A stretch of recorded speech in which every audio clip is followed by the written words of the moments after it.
on early humans and the rise of civilizations.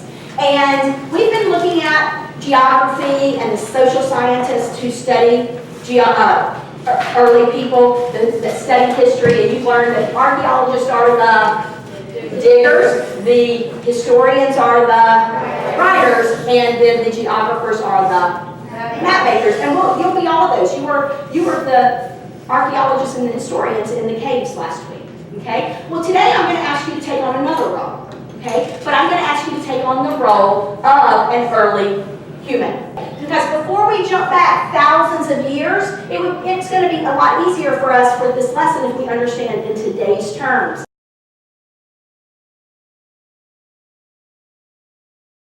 So when you look at our EQ, we talk about how prehistoric people use their resources to meet their needs. Let's first talk about us.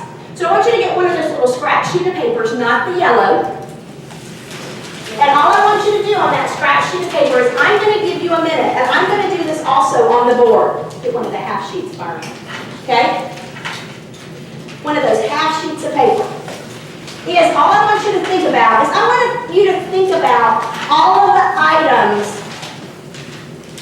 that you use on a daily basis.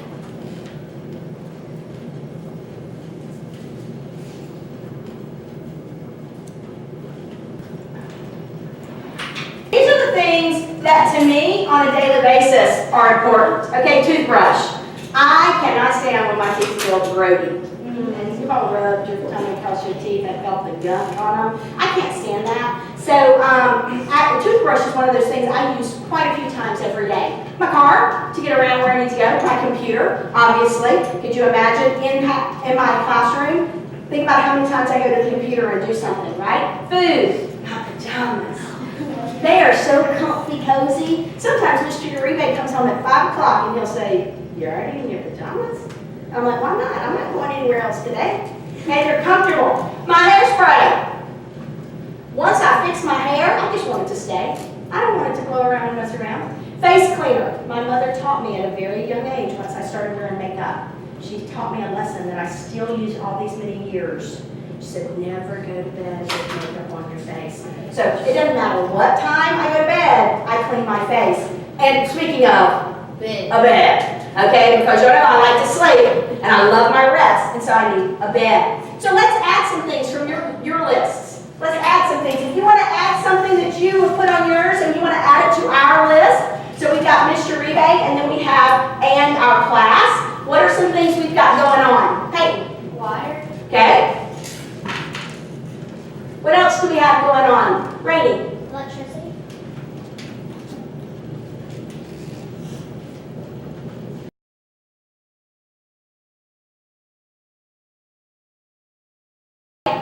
What we're going to talk about, and we're talking about this today, and we're going to talk about it today in modern times, and then we're going to take it back to early man, is we're going to look at all of these things because I worded my request in a very certain way. Because I just told you to write down the things you use every day that are important to you. And I have a feeling the list would have changed if I would have said, write down the things that you need. When it is a need, what is it, Paul? Essential item. It's an essential item for what? Life. Okay, it's an essential item for what? There's a word I'm looking for there. It's an essential item for your Life. good. Keep it going a little, because if your life, your survival. So let's go ahead and write down that a need is something, and I like that word essential. See, okay? So I'm going to put it, because that was a very good word, Paul, something essential to your survival. Okay? So when we start to look at our class list and you start to look at your own personal list, boy, that starts to change, doesn't it? Okay? Because Mr. Uribe does not like grody teeth. But am I going to die without a toothbrush? No, I'm not. So let's look at our class list up there. Let's look at our list that we combined together. Okay? Jalen, would you get up and get ready with either a blue or a red so that you can circle. What are the needs that are on our list? The things that if we don't have them, we will die. Wrong? Water. Okay, so water. Would you circle water for us? Excellent. It's another have to have. Jada? Food. Clothes. Well, you die of hypothermia if you didn't have clothes. But there's something else though. He's got, a lot of people have said you have to have clothes. No, you don't. Yeah. You can be in situations where there's something else that you absolutely need that would help you in that situation if you didn't have clothes. There's another need that's not on our list, but it is a basic need that we have today, and it would help us with that hypothermia situation that you're talking about. Okay? What is that need? Sydney? A what? Well, a sticky bed, but it's No. on the list. Bed's on the list. Think about it. There's one more thing that today we need that would help you with that situation. Caleb W. Shelter. Would you add that to our list and circle it? Our 3 basic needs, and that would help you, bless you, Charlie, that would help you get out of the cold, but that would also help you get out of the heat. Shelter would also help you escape predators, and it's a place of safety where you can go to get safety for yourself today. So our 3 basic needs that we're going to put today, thank you, Jalen, are, let's add them to our list, food, water, and shelter. Those are our 3 basic needs. If a need is something that is essential to your survival, what would we say a want is? What is a want? Zaire? No. That's an example. What would be a definition? When we say a want, what would that be? Something you want, but you don't need. Okay. It's not necessary. It's something you want, you don't need. It's not vital.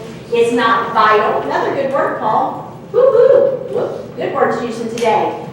Byron. You can live without it. You can live without it. So choose one of those. Choose a definition that is good for you for want. I'm going to write that it's a luxury.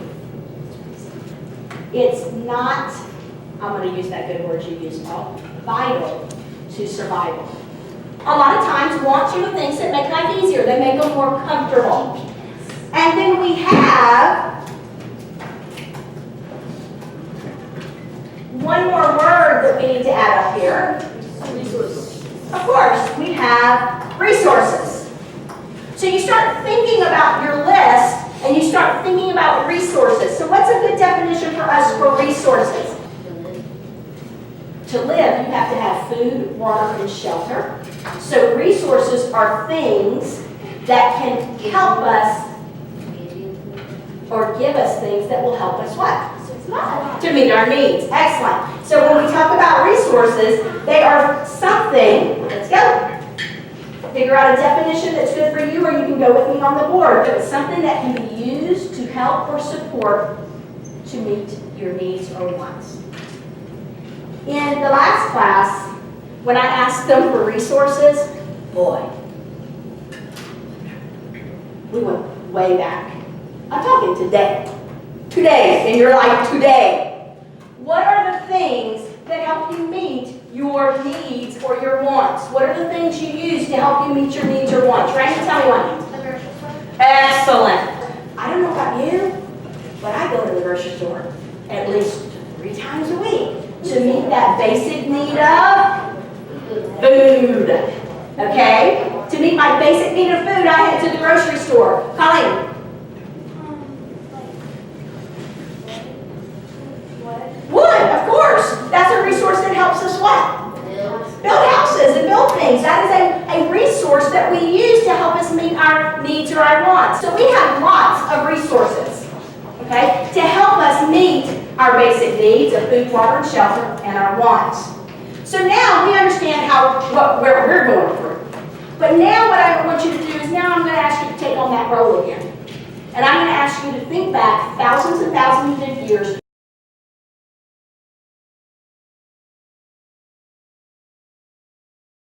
When we go back to early man, Cammie, what are the needs, the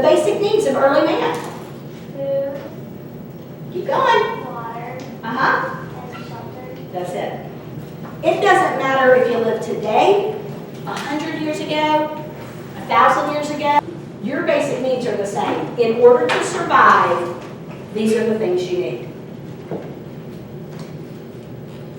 But do you think their luxury items were the same as ours? No. It's different. They didn't have those things, did they? Caveman didn't sit in the cave and say, I want my iPad. Okay? It was different then. So what I want you to right now is I want you to brainstorm and think about and list some things that you think as an early man you would want. They would make your life better, easier. Okay? As an early man, what are some things that you would want?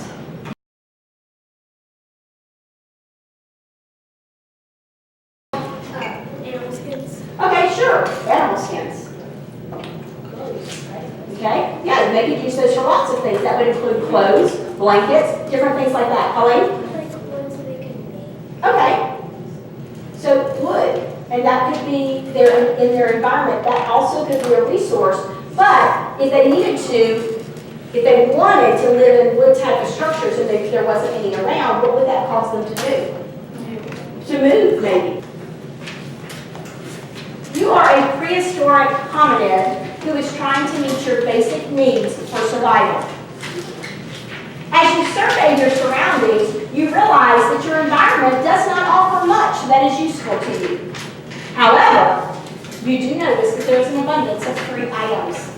You need to figure out how to use these 3 things in order to help you meet your 3 basic needs. So after I've read it, I want you to go ahead. I'll want you to get to yourself one more time because I'm about to ask you questions. We've got to identify what it is that we're trying to accomplish. In this scenario, what is your ultimate goal? What is it that you're trying to accomplish according to what you just read? Yes? 3 items to help you survive. Okay, yeah, you're trying to meet your 3 basic needs, right? Cammy, what's something you know? You have to survey your surroundings. Okay, so you looked at your surroundings. Let's go. What else do you know according to this PBL? Jada? You only have 3 items. There's only 3 items in abundance. Now, what does the word abundance mean? Not A lot of them. Okay? At this point, I'm going to give you a baggie that contains the 3 items that would have been in abundance in this early time period. Okay? Think about what it is you're trying to do. You're trying to meet your 3 basic needs, which are what? Okay?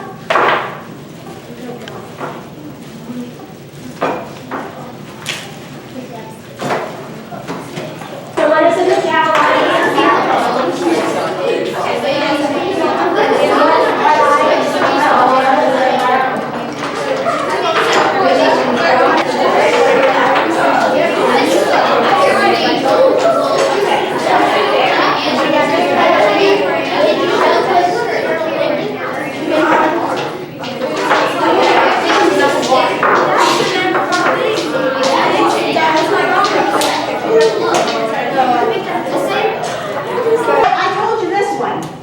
a hominid is an early ancestor of man, and now we know what were the items that were in abundance. 6 stones and bones. Even as many years as I've done this, my lesson plans are very detailed. I write them for me, and I really spend a lot of time with my lesson plans, and in the beginning you'll spend a lot of time. It's well worth it. I write them and I make sure I plan my lesson out very thoroughly. I make sure that I know the steps that I want to cover in the order that I want to cover it in, and that doesn't mean there's not a hiccup here and there and something doesn't go awry, but I really do feel that it's time well worth spent.